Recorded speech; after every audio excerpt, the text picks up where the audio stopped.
दक्षिण भारत का यह सबसे अनोखा मंदिर जहां पर कुंवारी कन्या की पूजा की जाती है। हेलो दोस्तों, मैं भरत शर्मा स्वागत करता हूं आप लोगों का आपके अपने चैनल इन्फोबस क्रिएशंस पे।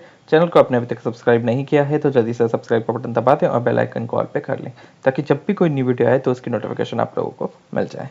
तो आज हम बात करेंगे कन्याकुमारी मंदिर के बारे में। इसके बारे में पूरी जानकारी के लिए वीडियो को अंत तक बिल्कुल देखना, क्योंकि आज हम इससे जुड़े जो भी रहस्य हैं उनके बारे में सब कुछ आपको बताएंगे।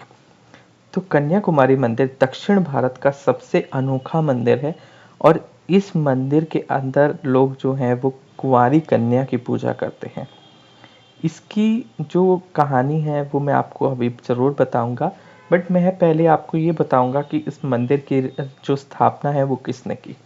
इस मंदिर की स्थापना और कोई नहीं बल्कि जो भगवान परशुराम हैं उन्होंने इसकी मंदिर की स्थापना की। मंदिर की स्थापना पांड्या राजवंश के राज्यकाल में हुई थी और इस मंदिर की जो निर्माण कार्य है उसको किसी और ने नहीं बल्कि सबसे महान जो रचयिता हैं वो हैं विश्वकर्मा जी। उन्होंने इस मंदिर की रचना की।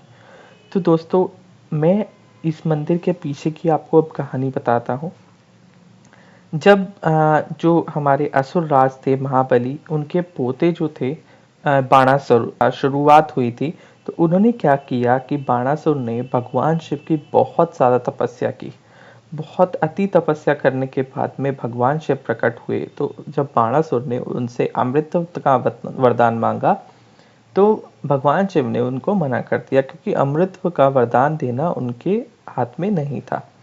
तो उसके बाद में बाणासुर ने कहा कि आप मुझे अमृत का वरदान नहीं दे रहे तो मेरी मृत्यु जो हो वो सिर्फ और सिर्फ कुंवारी कन्या के हाथों हो और किसी के हाथों मेरी मृत्यु ना हो।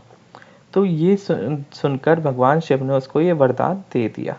अब जब वरदान लेने के बाद में बाणासुर ने हर जगह इतना ज़्यादा आतंक मचाया, स्वर्ग पे हर जगह उसने अपने जगहों को जीत लिया, क्योंकि उसका कोई भी वध नहीं कर सकता था।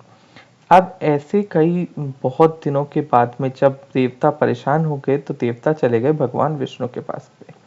अब भगवान विष्णु को वरदान का पता था तो इसलिए उन्होंने देवताओं को कहा कि आप जाएं और शक्ति की पूजा करें और शक्ति से निवेदन करें कि वो आपकी सहायता करें। यह सुनकर सभी देवताओं ने शक्ति की पूजा करी और शक्ति से निवेदन किया कि आप माता आए और हमारी सहायता करें। तब जो माँ शक्ति है उन्होंने अपना एक रूप लिया और जो दक्ष थे, प्रजापति दक्ष जो थे, उनके यहाँ पर कन्या रूप में अवतार लिया।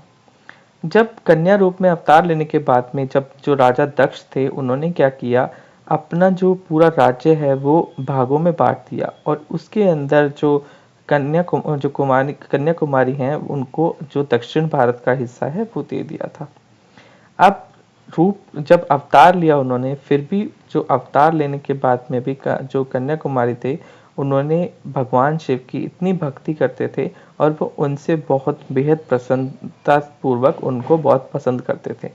तो उनसे उन्होंने शादी विवाह करने की इच्छा जताई दक्ष के आगे और उनसे ही विवाह करने के लिए आगे दक्ष को अपना प्रस्ताव रखा। प्रस्ताव रखने के बाद में जब भगवान शिव यहाँ वहाँ पर अपनी बारात लेकर आ रहे थे तो सारे देवता चिंतित हो गए कि अगर कन्याकुमारी का विवाह हो गया तो उनका जो उद्देश्य है, जो बाणासुर को वध करने का जो उद्देश्य था वो खराब हो जाएगा। तो इस टाइम पे जो नारद मुनि थे, नारद मुनि ने अपना जो खेल खेला और उस खेल के कारण उन्होंने जो भगवान शिव की बारात आ रही थी तो वो कन्याकुमारी से कुछ 12 किलोमीटर दूर रुकी और जब 12 किलोमीटर दूर रुकी थी वहां पर तो वहां पर ही नारद मुनि ने सुबह सुबह से पहले ही आधी रात को ही मुर्गे का अवतार लेके और वहां पर बांक दे दी। सबको लगा कि सुबह हो गई और वो शादी के टाइम पे समय पर नहीं पहुंचे हैं। तो भगवान शिव अपनी जो बारात है वो लेकर वापस अपने कैलाश पर्वत चले गए, ये जानकर कि वो लेट हो गए हैं। तो अब यहाँ पर देरी से ना पहुंचने के कारण वहाँ जो कन्याकुमारी थे उनको बहुत ज़्यादा क्रोधित हो गए। उन्होंने जितना भी खाना बना हुआ था वो मतलब पूरा का पूरा खाना और समुद्र में बहा दिया। अब जैसे ही समुद्र में बहाया, वो खाना जो है, जो दाल चावल जो भी बना था वहां पर, वो आज भी इस मंदिर के पास में आपको कंकर पत्थर के रूप में आपको देखने को मिल जाएगा। तो इसमें ये भी आपको बिल्कुल, आप जाओगे जैसे ही दर्शन के लिए, मंदिर के बाहर आपको दाल और चावल जैसे आपको पत्थरों में आपको रूप दिख जाएगा। तो अब इसके बाद में जो कन्याकुमारी थे, वहां पर उन्होंने अपना स्थान ग्रहण किया। उनकी जो सुंदरता का जो था, मतलब पूरा प्रचार हो गया था एकदम से। तो वो चीजें पहुंची बाणासुर के पास में। अब बाणासुर ने भी उनसे विवाह की इच्छा जताई। यह सुनकर वो बहुत ही ज्यादा क्रोधित हो गई, और जब बाणासुर के बिल्कुल अत्याचार के बाद में बाणासुर ने उनको जंग के लिए, अपने जो युद्ध के लिए उनको ललकार दिया।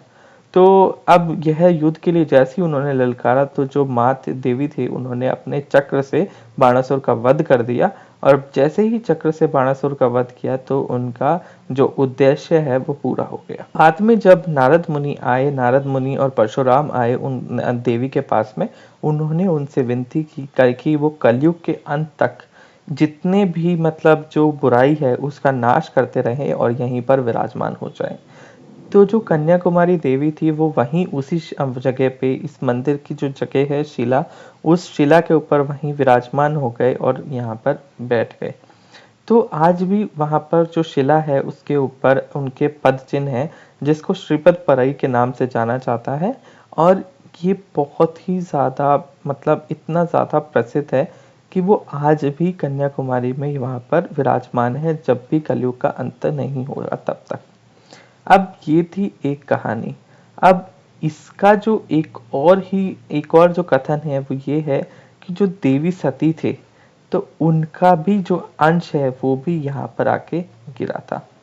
अब उनका जो अंश गिरा था, इसी वजह से इसको 51 शक्ति पीठों में भी गिना जाता है। देवी सती के रीढ़ और कुंडलिनी गिरी यहाँ पर गिरे थे, तो इसी वजह से 51 शक्तिपीठों में एक शक्तिपीठ ये भी है। तो ये एक कहानी थी इस मंदिर के पीछे, और जो परशुराम जी थे, उन्होंने इसकी स्थापना की। मंदिर का इतना भव्य जगह है, इसके आसपास की आप जो नेचुरल और जो ब्यूटी है, उसको देख के आप बिल्कुल चकित रह जाएंगे। इसके आसपास का जो समुद्र है, उसकी आवाज बिल्कुल आपको कानों में बिल्कुल इतनी सुरीली लगेगी कि लगभग जैसे आपको कोई एक धुन अच्छी सी गुनगुनाहट टाइप आपको सुनने को मिलेगी।